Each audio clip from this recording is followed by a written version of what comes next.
Thanks for coming out. Every time I play this club, I am reminded this used to be a strip club. And at the front row, you give it away because it's too much crotch from that angle. I know. Right? It feels weird, doesn't it? It's not a normal angle. I'm not looking at you, not your crotch. No, you looking at mine. Sorry. Wow. Your eyes got so panicked there that you thought I was saying I was looking at your crotch. No, I'm saying the angle that I'm at. This isn't right for comedy. Comedy, we're usually a little lower, but right here, I'm like, I feel real bashful. All right. Okay. That got you right there? Just the throw of that sticker to something? Man, I cannot get a read on you guys. You're too close. Oh, I got too close. You understand it now, right?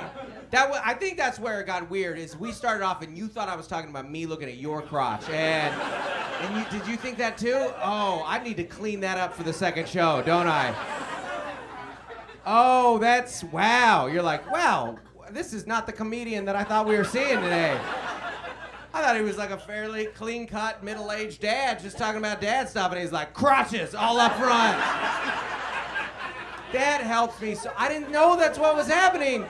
Because I was like, what are you guys tight about? Are you guys tight about the Trump stuff? I don't think that's it. You're like, no, you came up and you look at a woman, you're like, look at that crotch. I'm so sorry about all of that. And somehow in a less creepy way, I was talking about you looking at my crotch. And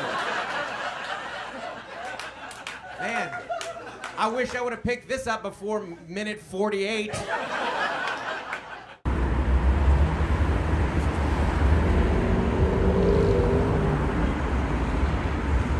I love this city. I love coming here so much. It's like my favorite comedy city because you guys are just right for comedy, and that you are, you are Midwest nice, and you are big city a-hole, and that's really good for comedy, actually. Like, you guys just did it a second ago on that Trump joke. You laughed and then booed, and I'm like, that's what I like about Chicago. You'll entertain the idea, but you'll be like, I still don't like you. You know? I'm not rooting against you, but I'm not for you either. I like that. I like that a lot. And I've been here. I brought my whole family, so we've been here since Thursday. We've been dinking around. We've been real tourists, you know. We went to the zoo today, and that is a good zoo for a free zoo.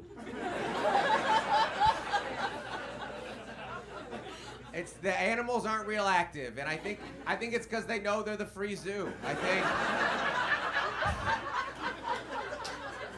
You know, you get what you pay for with labor these days, and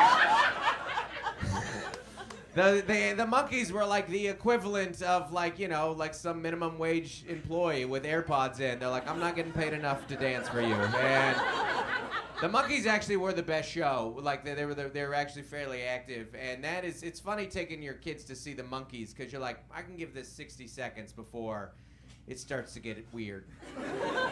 You can't watch a monkey for too long because you're like, you're gonna do something that I'm not ready to talk to an 8-year-old about. And that happened. They were like, the one was like, oh, he's like picking the little things out and eating the bugs, and then the male just like rolled over, and I was like, we gotta go. I didn't sign up for that. It's a great city, though. Your downtown's unbelievable. Specifically, there's great stuff. You know, the Art Institute is unbelievable. It's one of the best arts. Yeah, I love it. It's great. And I like taking kids to art museums. I don't, if they're well behaved. Otherwise, I got like a real active one, and that's terrifying because an active one who spills your beer at like a restaurant, you're like, oh man, we're out $10. That sucks. I smell like beer. And an art museum, you're like, if you knock that over, we're poor forever. Like, I don't even know how you pay back a statue. I don't know how that happens. But it is good to take like a 10-year-old or an 8-year-old, like a kid to art museums because they are honest about art. Like, we as adults try and be like pretentious and you know, like when you go in right now, they have this exhibit that is not, it's gonna sound fake. It's a real thing. Some of you have seen it. There's like 50 baby dolls like nailed onto a wall. And we as sophisticated adults are like, that's nice. It's a powerful piece. It really says something that's it's very moving. I'm really connecting with the artist right here. And you need a 10-year-old to come and go, whoa! that about? I'm like, I think you're right, actually. I think... Have you seen that piece? It's terrifying. Or are you the 10-year-old? Yeah. Yeah, because you're all right. I try to be an art person, but it is boring, you know? See, you're getting tight like you're cultured. You're not. Some of you are and some of you aren't. You look at a painting and you're like, I've seen this one already, right? This is Woman with Jug by River, and like, no, that was Lady with Cup by Lake, you ignorant swine. And you're like, I don't know. I feel like this one's pretty. Oh, that one's on oil. Okay. At a certain point, I could see my 14-year-old girl just wanting to go up to one of the vertical ones and be like, does it swipe up? Is there another one? Is there another one after that? So, it's good. I'll get into the real jokes in a second. I'm just settling in with you guys. This is my second show today, because the Dustin Nickerson crowd, the late show is at 7. I've done a show already. This is my late crowd. You guys are my party animals right here. Yeah. You're gonna have 1.5 beers. I like that. Maybe a full M&Ms. Who knows? Let's get wild, you know. Gentlemen, they're naked. Not a little. They are naked. Just sitting there at P.F. Chang's on a Tuesday. Just sitting here. Just chilling, just like a totally normal, like just maybe some chicken cutlets on the nipples, maybe. They're full nude to go pee. I can't relate to that at all. If I'm full nude going pee, I'm in the shower. That's the only time. You guys all saw me almost go down there, right? That was, yeah, I thought the wall was a little closer and a little more firm, but that got, yeah. I was like, this joke isn't hitting as hard as it normally does, but that's because I nearly died there. Oh, it's good. It's, you know, it's such high quality. I didn't mean to break it. That's not an insult on the club. This is legendary. I'm happy to be here, but this is good. This is a Kinko special right here. It's good.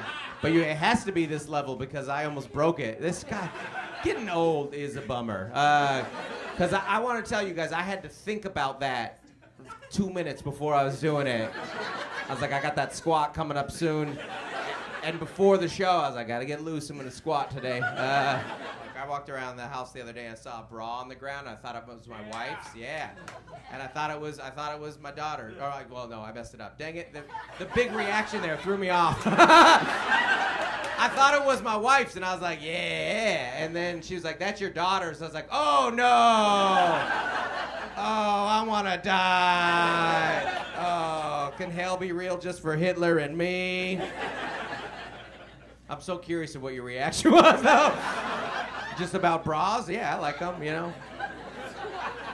Yeah, but also if you don't like them, that's fine too. You know, live your life. Just take shrooms, don't wear a bra. I don't care. Live your life. We got real world problems. Okay, I'm off the rails right now. Yeah, it was good. It was, you know, kind of good energy. We had a good time. At the end, he talked a lot about bras. And I mean, if that's what you want, okay. I don't have any more jokes, but if just a general discourse, yeah. They seem helpful. They seem very helpful. They seem very supportive. I don't know. Guys, I didn't plan on any of this. Don't get weird. It is 2 p.m. right now, and